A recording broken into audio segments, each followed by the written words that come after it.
¿Y si te digo que la motivación no es lo que te va a sostener en tu camino emprendedor? Sí, escuchaste bien, motivarse está buenísimo, pero si solo vas a confiar en eso o a depender de estar motivado para avanzar, esa es la receta perfecta para frustrarte y abandonar.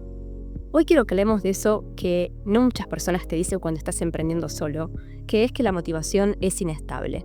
Y si no aprendes a convivir con sus altibajos, vas a terminar pensando que no servís para esto y directamente vas a decir, bueno, ok, hasta acá llego, cuando en realidad lo que te faltaban eran herramientas.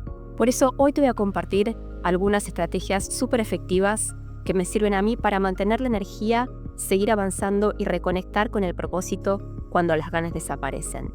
Porque en definitiva no se trata de estar siempre motivado, sino de saber sostenerte cuando la motivación fluctúa. Primero es clave entender por qué la motivación no es algo lineal. No funciona como una batería que cargas una vez y te dura para siempre, sino que está influenciada por un montón de factores. Desde tu energía física, tu estado emocional, tus logros, tus frustraciones, tu contexto. Y esto no tiene nada de malo. El problema es que muchas veces interpretamos esa baja en la motivación como una señal de que algo está mal o que no estamos hechos para esto, cuando en realidad eso es parte del proceso. Entonces, lo primero que te propongo es naturalizar la fluctuación. No desesperarte, no entrar en crisis cada vez que sentís que bajas un poco el ritmo. Tenemos que cortar con ese mood de que somos máquinas, de que todo el tiempo vamos a estar con la energía ahí arriba todo el tiempo, siempre motivados, siempre con ganas. No funciona así. Porque somos seres emocionales con nuestras propias complejidades y que además funcionamos dentro de un sistema social. Lo importante es tener herramientas para atravesar esos momentos sin que te paralicen. Una de las estrategias más efectivas que utilizo es dividir mis proyectos en microobjetivos, hitos o los llamados milestones. Cuando emprendes solo, y más si estás en un ambiente multicultural o en movimiento como sé que les pasa a muchos de ustedes, es muy fácil sentir que las tareas se vuelven enormes e inabarcables. Por eso lo que hago es fraccionar. Si estoy trabajando en determinado proyecto, no pienso en todo lo que me falta, sino específicamente en la próxima acción concreta. Voy a meterme más en este tema en futuros contenidos para contarte bien cómo me organizo en el día a día.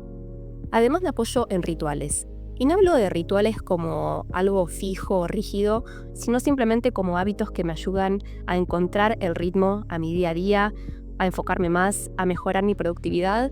Y no me refiero a ser productiva como hacer más, sino como hacer mejor.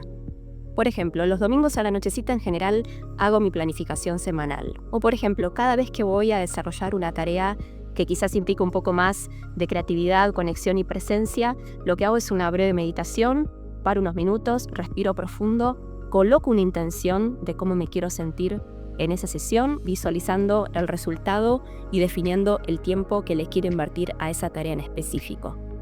Y otro tip, rodearte de una comunidad, aunque sea virtual, que te recuerde que no estás solo.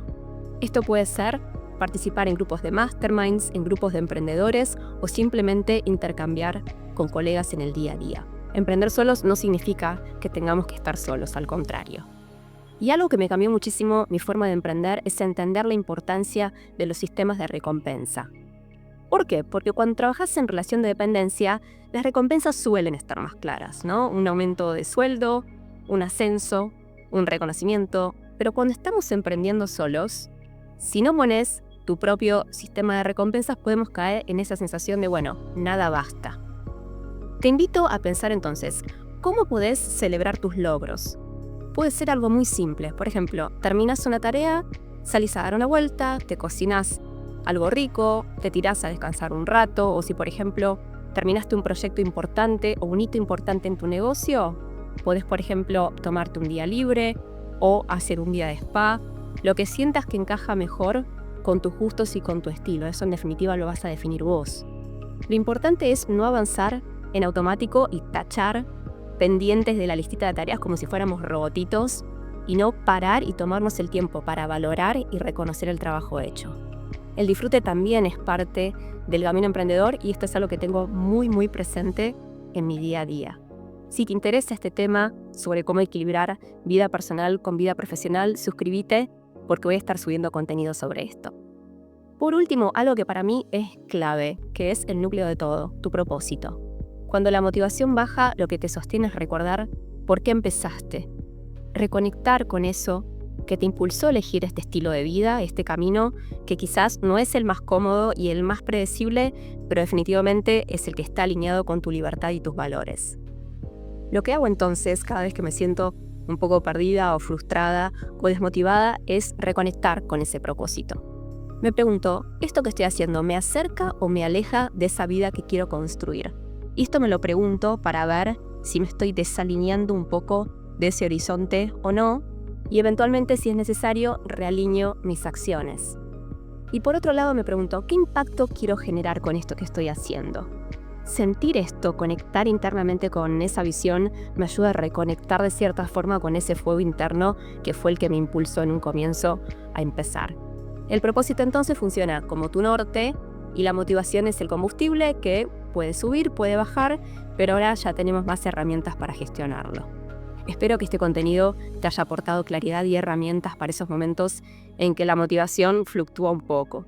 Si te resonó, me encantaría que lo compartas con alguien más que también sea emprendedor y que se pueda beneficiar de este tipo de reflexiones. Puedes seguirme en mis redes para más contenido sobre emprendedorismo, desarrollo personal y estilo de vida multicultural. Y si querés profundizar más y trabajar de forma más personalizada, te invito a que explores mis mentorías que están diseñadas especialmente para hablantes no nativos de español, emprendedores, lifestyle, que por un lado necesitan guía y acompañamiento en su día a día emprendedor, tanto desde la pata de negocio como de estilo de vida, y a la vez quieren practicar y mejorar el español a través de una experiencia de inmersión completa. Nos vemos la próxima.